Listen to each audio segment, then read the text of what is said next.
Sebelumnya perkenalkan, kami dari kelompok 5 yang akan mempresentasikan PJBL Matematika tentang perbedaan tekanan darah sistolik angka atas pada hasil pengukuran tensi darah antara lansia laki-laki dan lansia perempuan. Dan saya akan memperkenalkan teman-teman saya. Saya Cahaya Sabila. Saya Nurul Azkia. Saya Putri Auliana Raini. Saya pilihan Jumai. Baik, selanjutnya materi pendahuluan, yaitu apa itu posyandu yang akan dibacakan oleh teman saya. Padanya saya persilakan. Baik, terima kasih moderator. Posyandu adalah layanan kesehatan berbasis masyarakat yang menyediakan pemantauan rutin seperti pengukuran tekanan darah, penyuluhan, dan pendampingan kesehatan bagi para lansia untuk mendeteksi dini masalah kesehatan dan meningkatkan kualitas hidup mereka. Posyandu juga merupakan garda terdepan di dalam pelayanan kesehatan bagi para lansia. Next.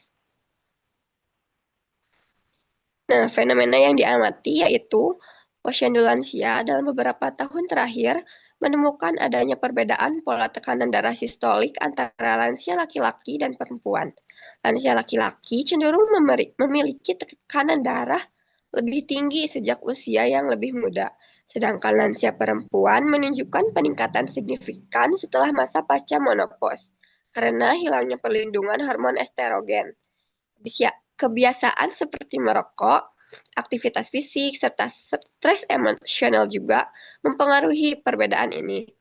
Data bulanan posyandu menunjukkan bahwa dinamika tekanan darah kedua kelompok tidak bergerak secara identik, sehingga diperlukan penelitian lebih lanjut agar posyandu dapat memberikan intervensi dan edukasi yang lebih tepat sesuai karakteristik masing-masing kelompok. Next. Yang selanjutnya ada metode penelitian. Yang pertama yaitu lokasi posyandu. Nama posyandunya yaitu Posyandu Kampung Cikoneng yang bertempat di Kampung Cikoneng, RT 4, RW 3, Kelurahan Sukamaju, Kecamatan Indihiyang, Kota Tasikmalaya. Next.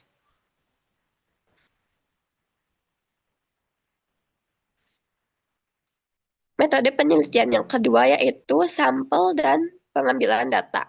Sampel dalam penelitian ini terdiri dari lansia yang terdaftar di posyandu dan memiliki data pengukuran tekanan darah dan responden dibagi menjadi dua kelompok. Kelompok pertama yaitu lansia laki-laki berjumlah 15 orang. Kelompok kedua yaitu lansia perempuan berjumlah 15 orang. Kriterianya yaitu yang pertama lansia berumur minimal 59 tahun, yang kedua usia lansia dapat diverifikasi melalui KTP, dan yang terakhir bersedia menjadi responden. Saya kembalikan kepada moderator. Baik, terima kasih atas penyampaiannya untuk Cahya. Selanjutnya ada teknik pengambilan data yang akan dibacakan oleh teman saya. Saya persilakan.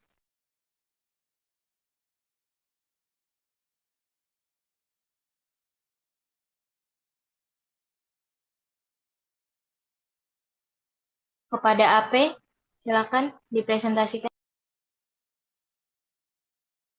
Dan selanjutnya teknik pengambilan data. Teknik pengambilan data ini purpose salin digunakan karena penelitian membutuhkan respon dengan kriteria khusus, yaitu lansia yang memiliki data tekanan darah. Pemilihan sampel secara sengaja ini membuat data yang diperoleh lebih sesuai dan relevan untuk dianalisis menggunakan uji independen sampel test. Selanjutnya, yang selanjutnya eh, tabel data tekanan darah lansia laki-laki. Yang pertama, Bapak Dudun usianya 66, tekanan darah 141. Yang kedua, Bapak Mama usianya 71, tekanan darah 149. Yang ketiga, Bapak Iwan usianya 59, tekanan darah 129. Yang berikut Bapak Endan usianya 65, tekanan darah 160. Yang kelima Bapak Edot usianya 70 tahun, eh, tekanan darah 126. Yang keenam Bapak Nandan usianya 64 tahun, tekanan darah 153. Yang ketujuh Bapak Edi usianya 63 tahun, tekanan darah 117. Yang kedelapan Bapak Didi usianya 68 tahun, tekanan darah 191. Kemudian yang berikut Bapak Entis 83 tahun, usia tekanan darah 136. Yang ke-10 Bapak Ujan usianya 69 tahun, tekanan darah 180. Yang 11 Bapak Wawan usianya 77 tahun, eh, tekanan darahnya 190. Yang ke-12 Bapak Endangka usianya 72, tekanan darahnya 194. Yang ke-13 Bapak Dedes usianya 63 tahun, tekanan darah 151. Yang ke-14 Bapak Edi usianya 59, tekanan darah 170. Terakhir Bapak Toto usianya 73 tahun, tekanan darah 131. Next, tabel B, tabel data tekanan darah lansia perempuan. Yang pertama, Ibu Ibu Ana usianya 70 tahun, tekanan darah 117. Yang kedua, Ibu Mintarsi usianya 70 tahun, tekanan darah 126. Kemudian selanjutnya Ibu Siti Husna usianya 76, tekanan darah 139. Yang keempat Ibu Entas usianya 64 tahun, tekanan darah 136, 136. Yang kelima Ibu Ena usianya 74 tahun, tekanan darah 166. Yang keenam, Ibu Dodo, usianya 67 tahun, tekanan darah 111. Yang ketujuh, Ibu Aas, usianya 63 tahun, tekanan darah 121. Ibu Tarlia, usianya 61 tahun, tekanan darah 140. Yang kesembilan, Ibu Cici, usianya 63 tahun, tekanan darah 134. Kemudian yang berikut Ibu Atik, usianya 63 tahun, tekanan darah 97. Si- Yang ke-11 Ibu Kartini, usianya 59 tahun, tekanan darah 128. Yang berikut Ibu Yaya, usianya 66 tahun, tekanan darah 136.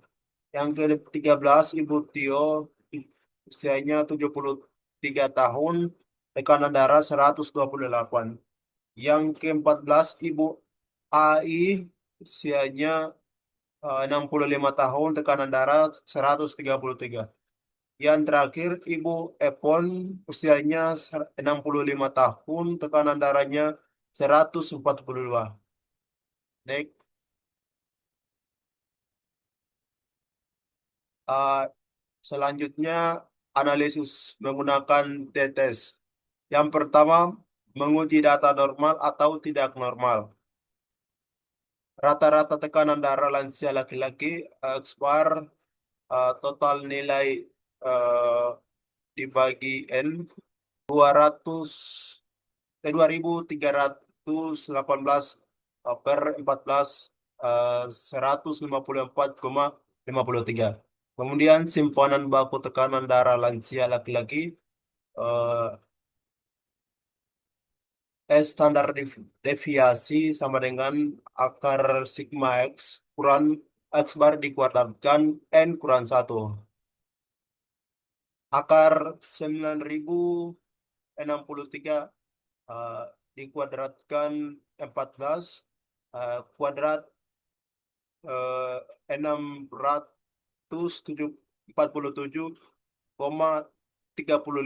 sama dengan 25,44.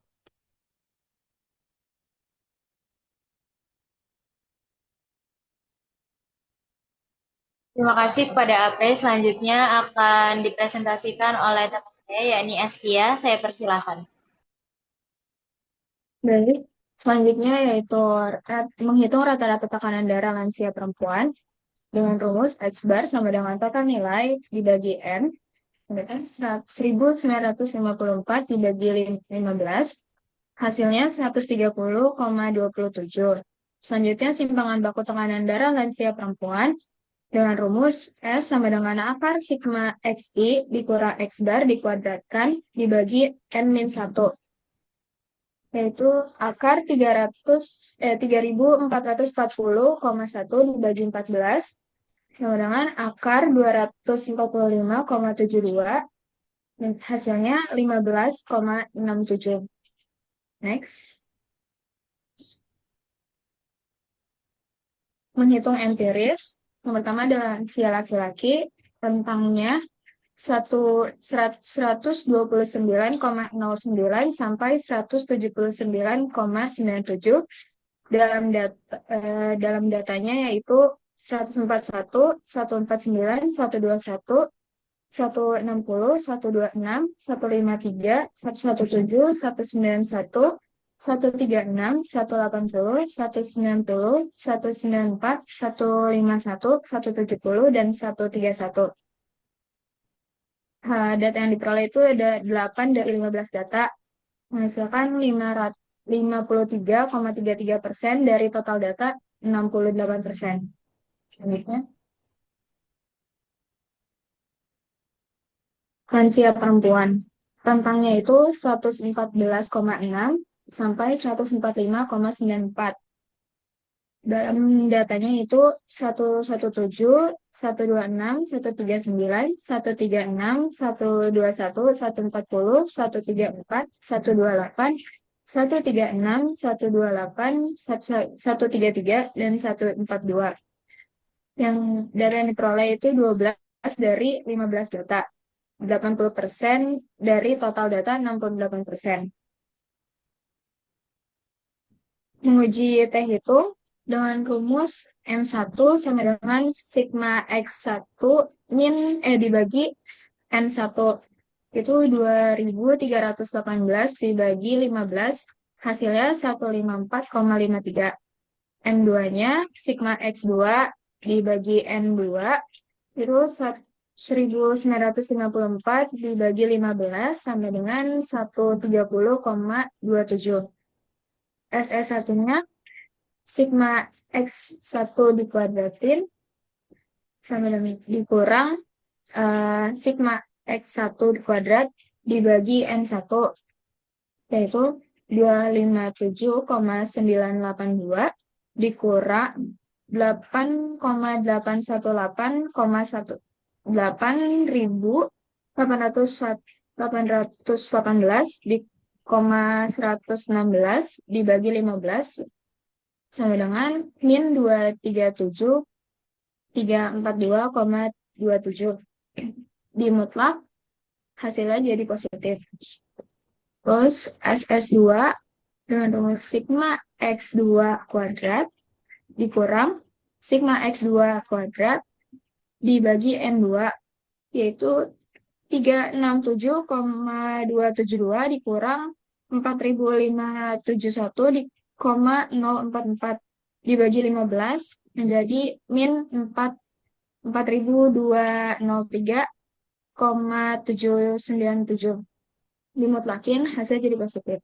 T hitungnya yaitu rumusnya M1 dikurang M2 dibagi akar SS1 tambah SS2 dibagi N1 tambah N2 dikurang 2 dikali 1/2 N1 plus 1 per N2 sama dengan 130,27 dikurang 154,53 dibagi akar 287842,27 plus 180,253,13 dibagi 15 tambah 15 dikurang 2 dikali 1 per 15 plus 1 per 15 sama dengan min 24,26 dibagi akar 517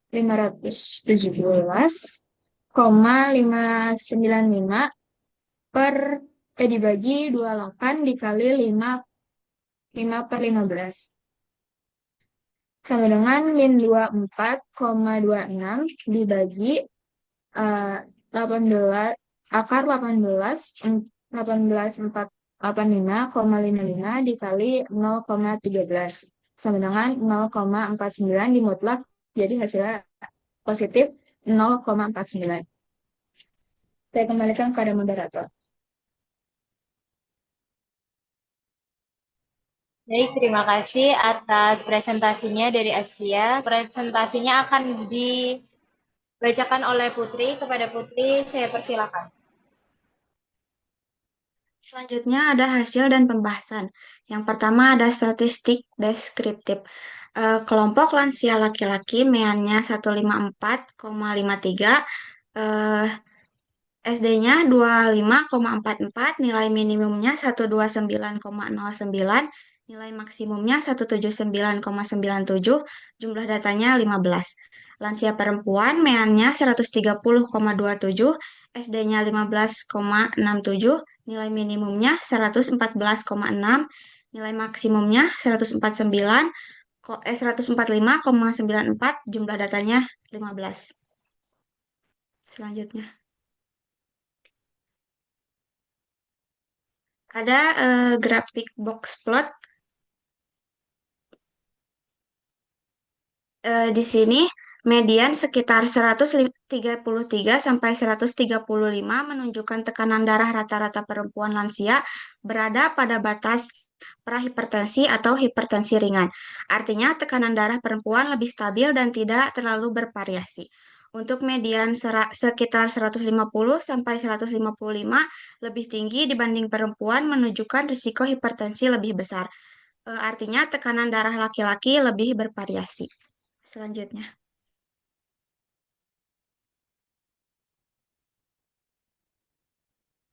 Hasil t-test. Dari perhitungan di atas diperoleh nilai T hitung sebesar 0,49 DFN plus 1 plus N2 dikurangi 2 yaitu 15 ditambah 15 dikurangi 2 hasilnya 28.